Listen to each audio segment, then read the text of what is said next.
काश त्या दिवशी ती लवकर घरी आली नसती आणि तिने ते सर्व काही डोळ्यांनी पाहिले नसते आणि कानांनी ऐकले नसते, तर तिच्या आयुष्यात काहीतरी वेगळे असते का? नाही, असे कधी ना कधी होणारच होते. त्या दिवशी दुपारी सुमारे 2 वाजता सीमा घरी पोहोचली.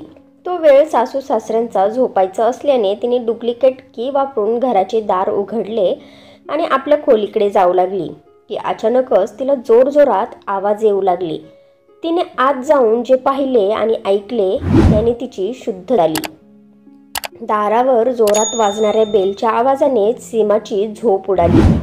अरे, 4 वाजले आहेत, कदाचित मिताली आली असेल. विचार करता करता ती लगेच उठून उभी राहिली. सीमाची शंका बरोबर होती. दारावर मितालीच होती. सीमाची 18 वर्षांची लाडकी मुलगी मिताली दारातून आत आली आणि आपली बॅग ठेवून बूट काढताना ती आनंदात उड्या मारत म्हणाली, अगं मम्मी, आज स्टेट लेवल बॅडमिंटन स्पर्धेत माझ्या समोरच्या खेळाडूची मी अशी सुट्टी केली की विचारू नकोस. मी त्याला सरळ सेटमध्ये हरवले. माझी कोच म्हणाली की जर मी अशाच प्रकारे खेळत राहिले तर एक दिवस नॅशनल लेवलची खेळाडू बनेल.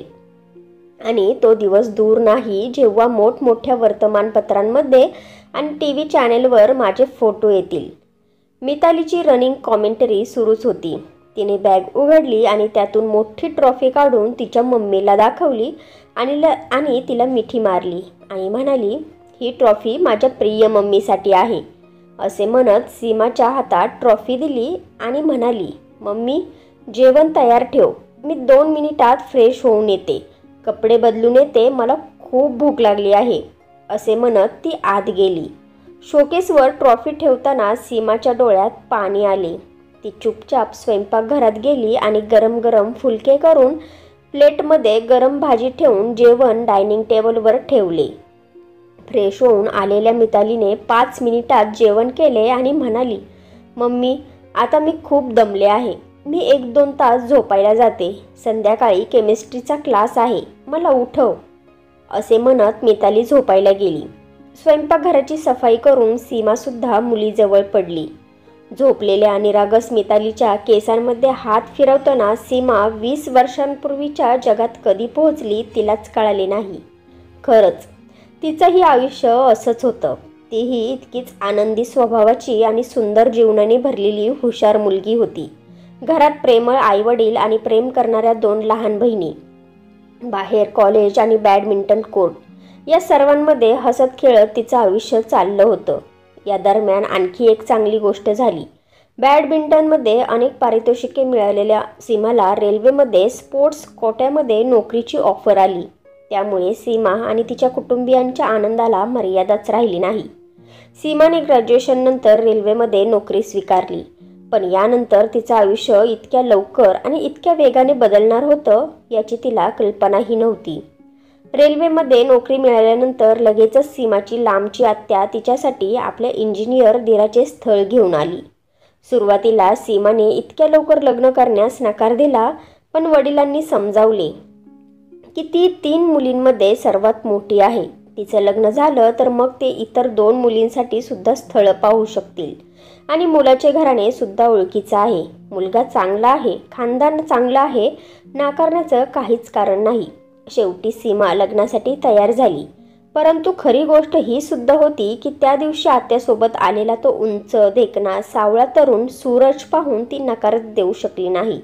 म्हणजे तिलाही मुलगा आवडला होता. आणि अशा प्रकारे आनंदात सीमाचे लग्न पार पडले आणि ती आपल्या सासरी आली. सासरी लग्नानंतरचे 6 महिने असेच पंख लावून उडून गेले. सीमा आपल्या सासू सासऱ्यांची लाडकी सून आणि नणंद मोनिकाची जिवलग मैत्रीण बनली होती. सूरजसुद्धा तिची खूप काळजी घेत असे.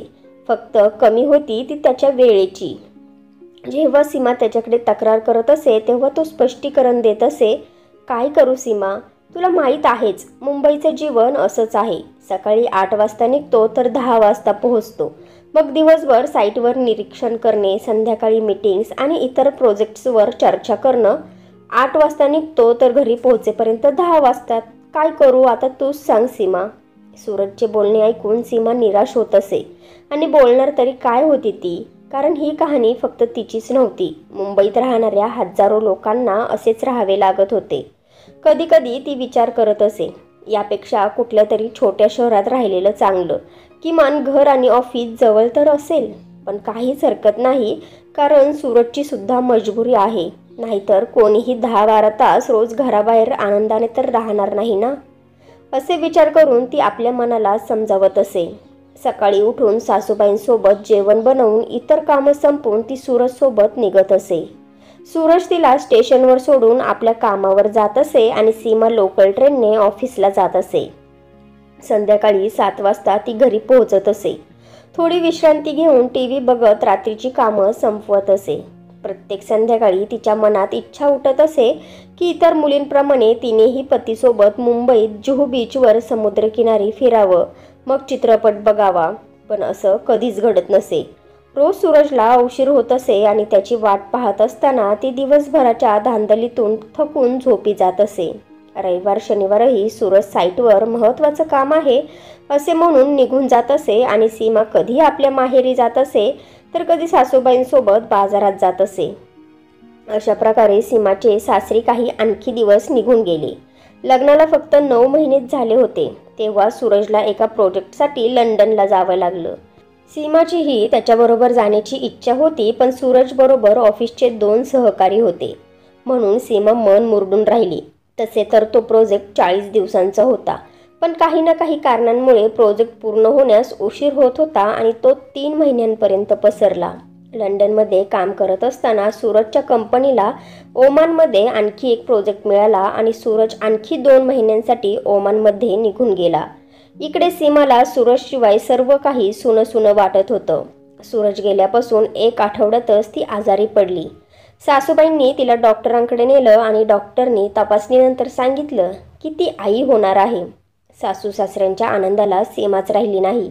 त्यांनी सीमाच्या वडिलांनाही फोनवर ही आनंदाची बातमी कळवली, पण सीमा ही बातमी स्वतः सूरजला फोनवर सांगू इच्छित होती. रात्री जेव्हा सूरजचा परदेशातून फोन आला तेव्हा आनंदाने उत्साहित प्रेमाने त्याला सांगितलं की तो बाबा होणार आहे.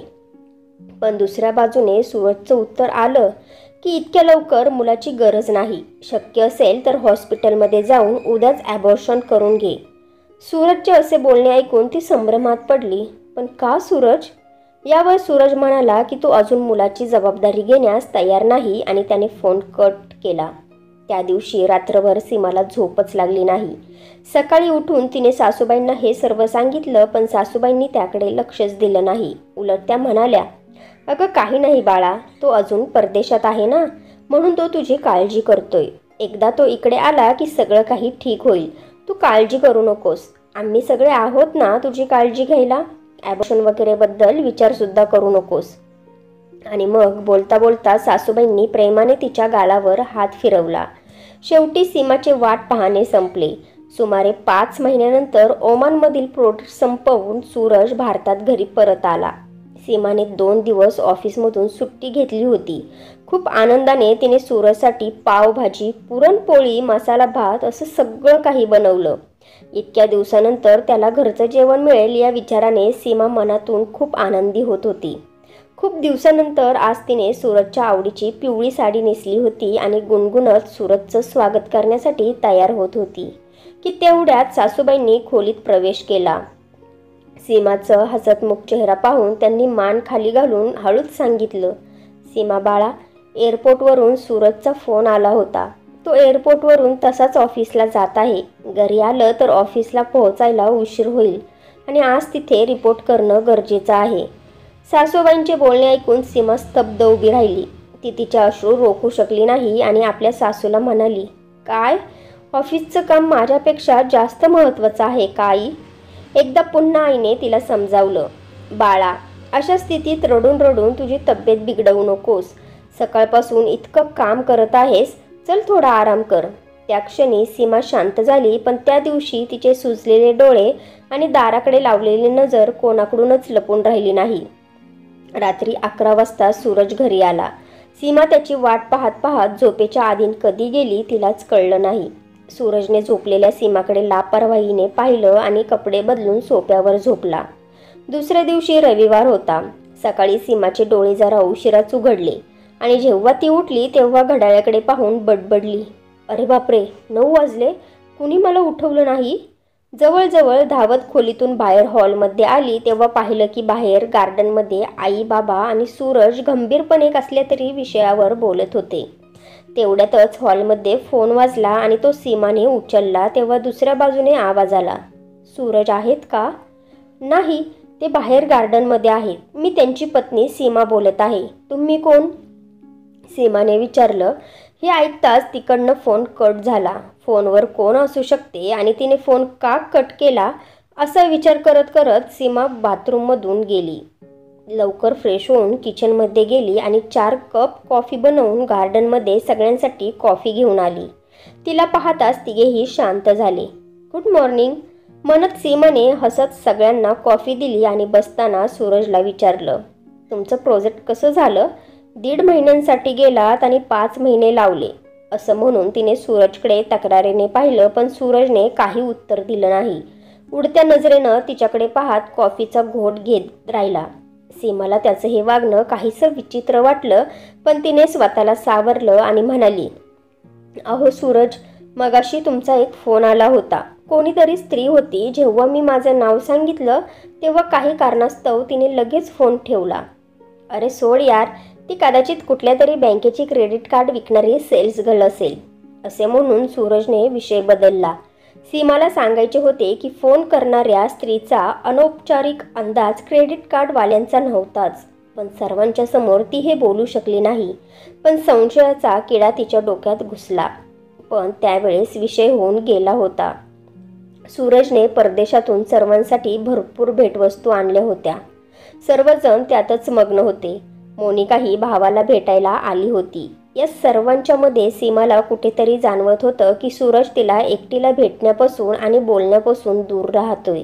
असो, दुपारचं जेवण झाल्यावर भावाने आणलेल्या भेटवस्तू घेतल्यावर मोनिका तिच्या घरी गेली.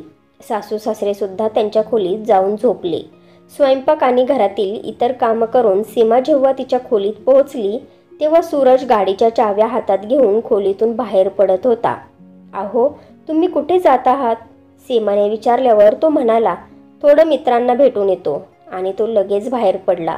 मला भेटायचं नाही, माझ्याशी काही बोलायचं नाही. पण सीमाचे हे बोलणं ऐकण्यासाठी सूरज तिथे नव्हताच. आता मात्र सीमा आपल्या अश्रूंवर नियंत्रण ठेवू शकली नाही आणि खोलीत जाऊन बेडवर पडली. त्यावेळी सतत बाजूला फोनची रिंग वाजत होती. फोनची रिंग ऐकून सीमा उठली. पुन्हा सकाळचा तोच आवाज होता. सूरज आहेत का? नाही, ते घरी नाही, ते बाहेर गेले आहेत. पण तुम्ही कोण आहात? सीमाने विचारलं. पण उत्तरात, ठीक आहे, ते बाहेर निघून गेले का? चला ठीक आहे, ओके बाय असं म्हणून फोन कट झाला. त्यामुळे सीमाचा संशय आणखीनच खोल गेला. संध्याकाळी या विषयावर सूरजशी बोलेन असं तिने ठरवलं, पण तसं होऊ शकलं नाही. रात्री 12 वाजता सूरज घरी आला. तोपर्यंत सीमा झोपली होती. सकाळी तिलाही ऑफिसला जायचं होतं. दुसऱ्या दिवशी लवकर उठून घरची कामं करून ती ऑफिसला निघाली. आज सूरजला 10 वाजता कुठल्या तरी साईट इन्फेक्शनसाठी जायचं होतं, म्हणून तो आरामात झोपला होता. सीमाला त्याला जागा करणं योग्य वाटलं नाही आणि सासूबाईंना सांगून ती ऑटोने निघून गेली. सीमा ऑफिसला पोहोचली, पण तिचं मन कामात लागलं नव्हतं. एकतर घरच्या कामाचा थकवा वर 2 दिवसांपासून सूरजच्या दुर्लक्षामुळे तिला मानसिक कष्टही होत होतं आणि दुपार होता होता तिचे जोरदार डोकेदुखी सुरू झाली. अस्वस्थता वाटू लागली, चक्कर येऊ लागली. तिने लगेच सुट्टी घेऊन घरी यायचं ठरवलं. काश ती त्या दिवशी घरी आली नसती आणि तिने ते सर्व काही डोळ्यांनी पाहिलं नसतं आणि कानांनी ऐकलं नसतं, तर कदाचित तिचं आयुष्य आज काहीतरी वेगळं असतं. पण नाही, असं कधीतरी होणारच होतं. सीमाच्या डोळ्यातून नको असतानाही अश्रू वाहू लागले. त्या दिवशी दुपारचे सुमारे 2 वाजले होते जेव्हा सीमा घरी पोहोचली. ही वेळ सासू सासऱ्यांच्या झोपण्याची असते, म्हणून तिने डुप्लिकेट की वापरून घराचा दरवाजा उघडला आणि तिच्या खोलीकडे जाऊ लागली की अचानक सासूबाईंच्या खोलीतून येणाऱ्या आवाजांनी तिचं लक्ष वेधलं. त्यातील एक जोरदार आवाज सूरजचा होता. खोलीचा दरवाजा उघडा होता, पण पडदे लावले होते. आतून सूरजचा आवाज स्पष्ट ऐकू येत होता. रागाने भरलेला, जवळजवळ ओरडत असलेला सूरज म्हणत होता, आई, आता तू माझ्यावर जबरदस्ती करू शकत नाहीस. मी तुला आधीच सांगितलं होतं की मी रियाला सोडू शकत नाही, पण तू माझे ऐकले नाहीस. हे बोलून की मोनिकाच्या लग्नावर परिणाम होईल. तू जबरदस्तीने सीमाला माझ्यावर लादलंस, पण माझ्यासाठी चांगलं झालं की लंडन प्रोजेक्टमध्ये रिया माझ्यासोबत होती, नाहीतर मी वेडा झालो असतो. आई प्लीज, आता मोनिकाचं लग्न होऊन ती व्यवस्थित सेटलसुद्धा झाली आहे. त्यामुळे आता सीमापासून माझा घटस्फोट होणं आवश्यक आहे. तिकडे रिया माझ्यावर लग्नासाठी दबाव टाकत आहे. मी आता आणखी वाट पाहू शकत नाही. तू लवकर सीमाच्या आईवडिलांशी बोल आणि त्यांना सांग की मला आता मुक्त करा. हे ऐकून सीमा स्वतःला सांभाळणार त्यापूर्वीच तिला तिच्या सासऱ्यांचा गरजणारा आवाज ऐकू आला. मी विचार केला होता की लग्नानंतर तू सुधारशील, पण नाही. तुझ्यावरचं हे प्रेमाचं भूत अजूनही उतरलं नाही. अरे आता तू बाप होणार आहेस. जुन्या गोष्टी विसरून जा. सीमाला आता सगळं काही समजलं होतं की सासूचा भावनांनी भरलेला आवाज ऐकू येतो. अरे सूरज बाळा, इतकी सुंदर आणि सुगड सून, ते सुद्धा सरकारी नोकरीसह, तुला आणखी काय हवं आहे? तेव्हा सूरज म्हणतो, अगं आई, मला तुझी सुंदर सून आणि तिची नोकरी नको आहे. मला या समस्येपासून लवकर सुटका करून दे, नाहीतर मी कुवेतमध्ये नोकरीसाठी बोललोय. यावेळी गेलो तर 15-20 वर्षापर्यंत येणार नाही. मग तुम्ही आरामात तुमच्या सुनेबरोबर राहा. हा सूरजचा पुन्हा ऐकू आलेला आवाज होता. आता सीमासमोर सर्व काही स्पष्ट झाले होते. तिच्या डोळ्यांसमोर अंधार पसरला होता. तिचे पाय डगमगले, जीभ कोरडी पडली. ती दाराचा आधार घेऊन जमिनीवर बसली आणि बाहेरचा आवाज ऐकून सासूबाई धावत बाहेर आल्या. सीमाची स्थिती पाहून त्यांना समजायला वेळ लागला नाही की सीमाने सर्व काही ऐकले आहे. त्यांनी तिला उठवले, आत नेले आणि बेडवर झोपवले. तिच्यासाठी लवकर लिंबू सरबत करून आणला. रडत असलेल्या सीमाला बसवून त्यांनी तिच्या पाठीवर हळुवारपणे हात फिरवला आणि जबरदस्तीने सरबत पाजला. सासरे चिंतेने इकडे तिकडे खोलीत फिरत होते. सूरज संधी साधून आपली बाईक घेऊन बाहेर गेला होता. त्याला सीमाची काहीच पर्वा नव्हती. सासू सीमाला समजावत होत्या, रडू नकोस बाळा, पहिली तुझी तब्येत सांभाळ, सर्व काही ठीक होईल. थोड्या वेळाने त्यांना जेव्हा वाटले की रडत रडत सीमा झोपली आहे, त्यावेळी त्या आपल्या खोलीत निघून गेल्या. पण सीमा झोपली नव्हतीच. सूरजचे तिरस्कारपूर्वक वागणूक आणि अपमानाने तिचे हृदय खूप वाईटरित्या रडत होते. पण तिला आता समजले होते की आता काहीही होणार नाही. तिला लवकरच काहीतरी निर्णय घ्यावा लागेल. जो माणूस आपल्या पत्नीच्या प्रेमाला आणि समर्पणाला महत्त्व देत नाही, त्याच्या मनात आपल्या न जन्मलेल्या आणि न पाहिलेल्या बाळासाठी मोह प्रेम कसं निर्माण होईल? अशा निर्मोही माणसाबरोबर जगण्यात काय अर्थ आहे? सीमाने एक क्षणही वाया घालवला नाही. तिने आपल्या वडिलांना फोन केला. त्यांना सर्व परिस्थिती सांगितली आणि लगेच तिला घेऊन जाण्यास सांगितले. आई वडील येईपर्यंत तिने आपले सामान पॅक केले होते. अचानक व्याही आणि विहीनबाई आलेलं पाहून सीमाचे सासू सासरे घाबरले. त्याचवेळी सूरज निर्लज्जपणे घरात शिरला होता. सर्वांना पाहून तो जरासा घाबरून तिथेच उभा राहिला. त्याचवेळी सीमा स्वतःवर नियंत्रण ठेवू शकली नाही. ती सूरज समोर गेली आणि त्याला एक जोरदार कानाखाली मारली. त्याला काही समजायच्या आतच सीमाच्या वडिलांनी कडक शब्दात व्याहीला सांगितले, चूक फक्त तुमच्या मुलाचीच नाहीये.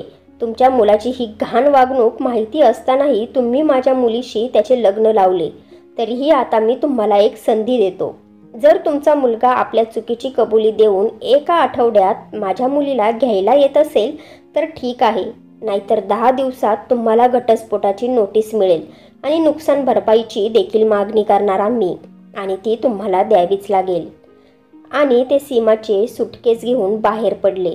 सीमाने घरातून बाहेर पडताना मागे वळून पाहिले तेव्हा सासू सासरे मान खाली घालून उभे होते. पण सूरजच्या चेहऱ्यावर पश्चातापाची एकही खूण नव्हती. उलट मुक्तीची भावना स्पष्ट दिसत होती. सीमाचे हृदय पूर्णपणे तुटून गेले होते. पण तिच्या मनात एक आशा होती की कदाचित सूरजला आपल्या चुकीची जाणीव होईल आणि तो आपल्या पत्नीकडे परत येईल. पण हा आशेचा किरण तेव्हा तुटला जेव्हा सूरजकडून घटस्फोटाची कागदपत्र पोस्टद्वारे घरी आली. सीमाची उरलेली आशाही संपली. तिची सर्व स्वप्न काचेसारखी खळकन तुटली होती. सीमा रात्रंदिवस विचार करत असे, पण तिला समजत नसे की हे सर्व कसे घडले आणि या सर्वात तिची काय चूक होती. तिच्या वडिलांनी तिच्या ऑफिसमध्ये दीर्घकालीन रजेचा अर्ज दिला होता.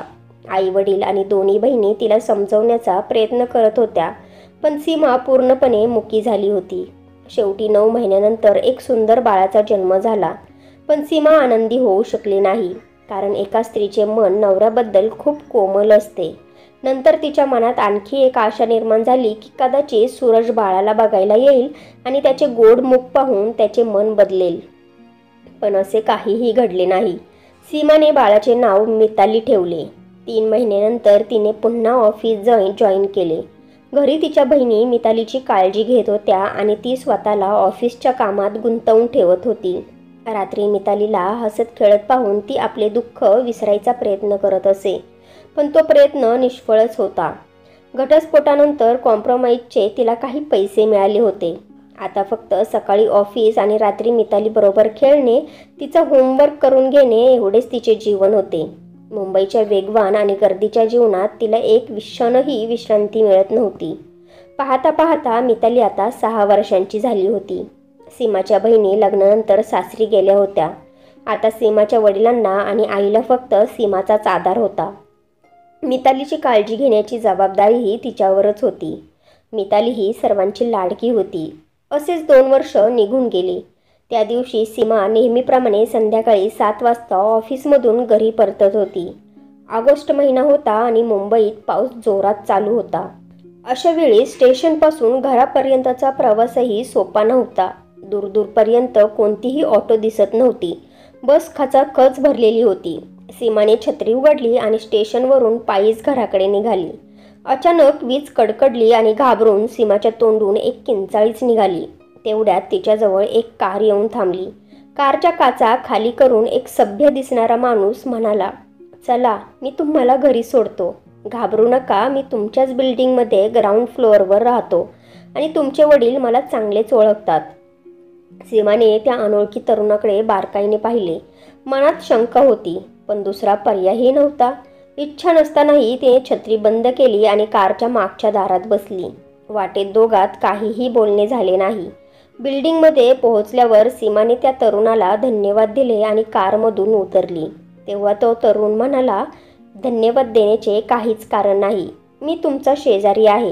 हे माझे कर्तव्य आहे. माझं नाव राम आहे. चला, नमस्ते." घरी पोहोचल्यावर सीमाने निश्वास सोडला. मिताली तिच्या अभ्यासात आणि आजी आजोबा त्यांच्या मनपसंत मालिका बघण्यात मग्न होते. चहा करून वडिलांना देताना सीमाने रामबद्दल सांगितले. ते ऐकून वडील खुश झाले. म्हणाले, "अरे राम, तो खूप चांगला मुलगा आहे. कालच त्याची आई गावाहून आली आहे. मी त्याला या रविवारी आईसह जेवणासाठी आपल्या घरी बोलवलं आहे." सीमा काही बोलणार इतक्यात मितालीचा आतून आवाज आला, "मम्मी, मला माझा प्रोजेक्ट करायला मदत कर ना." आणि तिथेच विषय थांबला. दुसऱ्या दिवशी शनिवार होता. सीमा वडिलांची औषधं घेण्यासाठी मेडिकल स्टोअरवर गेली. तिथे राम त्याच्या आईसह औषधं घेत होता. सीमाने त्याला पाहिल्यावर नमस्कार केला आणि दोघात बोलणं सुरू झालं. बोलताना रामने सांगितलं की तो खूप काळजीत आहे, कारण त्याच्या आईला व्हायरल ताप आहे आणि त्याला नेमकं आजच ऑफिसच्या कामासाठी दिल्लीला जायचं आहे. सीमाने त्याला धीर दिला आणि म्हणाली, "तुम्ही काळजी करू नका. उद्यापासून माझी 3 दिवसांची सुट्टी आहे. मी तुमच्या आईची काळजी घेईन. तुम्ही निश्चिंत होऊन जा." राम दिल्लीला गेल्यानंतर सीमाने त्याच्या आईला घरी आणले. वेळेवर औषधं, जेवण आणि विश्रांती मिळाल्यामुळे त्यांचा ताप उतरला. त्या मनाने सुंदर आणि मनमिळावू स्त्री होत्या. त्यामुळे रामची आई लवकरच घरातल्या सर्वांशी जुळून गेल्या. विशेषतः मिताली तिच्या बडबड्या स्वभावामुळे त्यांची लाडकी बनली. 3 दिवस लवकरच निघून गेले आणि जेव्हा राम दिल्लीहून परत आला तेव्हा त्याने आईला निरोगी आणि हसतमुख पाहिलं. तेव्हा कृतज्ञतेने त्याने हात जोडले. जाताना आईने मितालीला मिठी मारली आणि तिला आशीर्वाद दिले. या 3 दिवसात रामच्या आईने म्हणजे कमलताईंनी सीमाच्या आईकडून तिची संपूर्ण कहाणी ऐकली होती. दुसरीकडे रामचं आयुष्यही आनंदाने भरलेलं नव्हतं. लहान वयात वडिलांच्या निधनानंतर घराची सर्व जबाबदारी रामवर आली होती. 3 बहिणींचे लग्न, त्यांचे शिक्षण, सर्व काही त्याने स्वतःवर घेतले होते. कधी राममध्ये प्रौढपण आले हे त्याला कळालेच नाही. सीमाचे जीवन, तिची हिंमत आणि आत्मविश्वास पाहून रामची आई खूप प्रभावित झाली होती. तिची साधी राहणी आणि आपुलकी अवघ्या 3 दिवसातच त्यांना जाणवली होती. मितालीशीही रामची आई पूर्णपणे मिसळून गेली होती. जेव्हा राम नोकरीला लागला तेव्हा कमलताईंनी खूप प्रयत्न केले की रामने लग्न करून संसार करावा, पण रामचा आग्रह होता की प्रथम त्याच्या बहिणींना सेटल करून द्यायचे. पण सीमाला पाहून एकदा पुन्हा कमलताईंच्या डोळ्यांसमोर त्यांच्या मुलाच्या लग्नाचे स्वप्न रंगत होते. संधी मिळताच त्यांनी रामला सीमाशी लग्न करण्याचा प्रस्ताव मांडला. रामने खूप धैर्याने त्यांचे म्हणणे ऐकले आणि नंतर एक दीर्घ श्वास घेऊन शांतपणे उत्तर दिले, आई, तुला जे योग्य वाटेल ते मी मान्य करतो, पण एकदा सीमाच्या मनाचाही विचार करायला हवा. तिचा जर होकार असेल, तिचा जर या लग्नाला काही विरोध नसेल, तर माझ्या बाजूनेही होकारच समज. मुलाची संमती मिळताच कमलताई सीमाच्या आईवडिलांना भेटल्या. सीमाच्या पालकांची संमती मिळाल्यावर कमलताईंचा उत्साह दुप्पट झाला. आता त्या जास्त विलंब करू इच्छित नव्हत्या. रामला आठवले की कालच संध्याकाळी सीमाने त्याला सांगितले होते की मितालीच्या शाळेत पालक शिक्षक सभा आहे आणि आज दुपारी 2 वाजता तिला शाळेत जायचे आहे. तो कार घेऊन सीमाच्या ऑफिसच्या गेट बाहेर वाट पाहू लागला. काही वेळाने सीमा बाहेर आली. रामला समोर पाहून ती प्रथम चकित झाली, नंतर तिच्या चेहऱ्यावर एक लाजाळू हसू उमटले.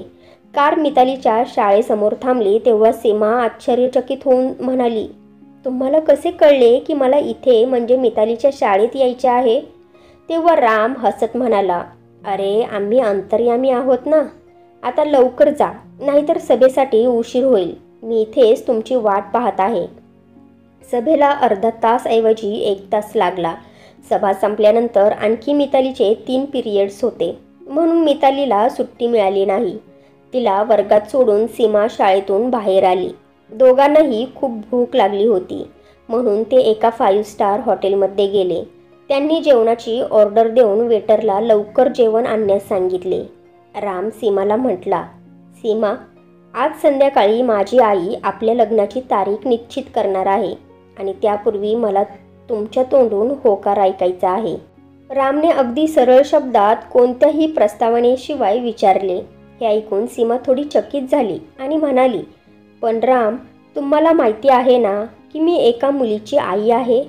तेव्हा राम म्हटला, हो, मला माहिती आहे आणि त्या प्रेमळ मुलीला मी माझे नाव देऊ इच्छितो. याखेरीज तुमच्याकडे नकार देण्याचे आणखी काही कारण असेल तर मला सांगा. रामच्या या प्रश्नाला सीमाकडे कोणतेही उत्तर नव्हते. त्याच्या प्रस्तावाला नकार देण्यासाठी तिच्याकडे कोणतेही ठोस कारण नव्हते. पण सर्व काही इतक्या अचानक घडत होते की ती काही बोलूच शकत नव्हती. तेवढ्यात राम पुढे झुकून हसत म्हणाला, तर मी हे नाते निश्चित समजू? सीमाने लाजत मान हलवली. रामने तिच्या हातावर आपला हात ठेवला. त्यानंतर अगदी साधेपणाने त्यांचा साखरपुडा आणि लग्न झाले. खूप साध्या पद्धतीने दोघांच्या कुटुंबांसमोर हा विवाह संपन्न झाला होता आणि सीमा रामची पत्नी बनून त्याच्या घरी आली. रामच्या म्हणण्यानुसार सीमाने 6 महिने सुट्टी घेतली होती. आता ती या सुंदर क्षणांना आपल्या हातून सुटताना पाहू शकत नव्हती. त्याच्या प्रत्येक क्षणांना तिला आठवणीत ठेवायचे होते. असो, हसत खेळत असेच 5 महिने निघून गेले. राम ऑफिसला जाता जाता मितालीला स्कूलला सोडून गेला होता. सकाळची कामं उरकून सीमा बाल्कनीत बसून दैनिक पेपर वाचत वाचत कॉफीचा घोट घेत होती. हा तिचा रोजचा दिनक्रम होता. ट्रिंग ट्रिंग फोनचा आवाज ऐकून सीमा उठली. राम फोनवर होता. म्हणाला की मी एक महत्त्वाची फाईल घरी विसरलो आहे. हे बघ, स्टडी रूममध्ये टेबलवरच ऑरेंज कलरची फाईल ठेवली आहे. माझ्या एका माणसाला न्यायला पाठवत आहे. त्याच्याजवळ ती फाईल दे. 12 वाजता मीटिंग आहे. आपण संध्याकाळी भेटू. नंतर मी फोन करतो. असे बोलून रामने फोन ठेवून दिला. सीमाने ती फाईल काढून हॉलमध्ये ठेवली आणि पुन्हा पेपर वाचायला लागली. काही वेळानंतर दारावरची बेल वाजली तेव्हा सीमाने उठून दरवाजा खोलला. समोर रामच्या ऑफिसमधून आलेला मध्यमवय माणूस उभा होता. त्याने सीमाला नमस्कार केला. सीमाने त्याच्या हातात ती फाईल ठेवली. फाईल घेऊन जाता जाता तो माणूस थांबला आणि म्हणाला, मॅडम, तुम्ही मला ओळखलत नाही का? नाही, असे बोलून सीमा त्याला ओळखण्याचा प्रयत्न करू लागली. अचानकच तिला एक झटका लागला. उफ, ती या माणसाचा चेहरा कसा विसरू शकत होती? समोर सूरज उभा होता. कुरळे केस, पांढरी दाढी, मोठा चष्मा, साधा टी शर्ट घालून हा माणूस पहिल्या स्मार्ट, हँडसम, आत्मविश्वासू सूरजपेक्षा किती वेगळा आहे. सीमा जशी काही कुठे हरवली होती. सूरज पुढे म्हणाला, सीमा, मी तर तुला राम सरांच्या लग्नाच्या रिसेप्शनमध्येच ओळखले होते, पण तुझ्यासोबत बोलण्याची हिंमतच झाली नाही. मी तुझ्यासोबत खूप वाईट वागलो आहे, त्यामुळे कदाचित देवाने मला माझ्या कृत्याची शिक्षा दिली आहे.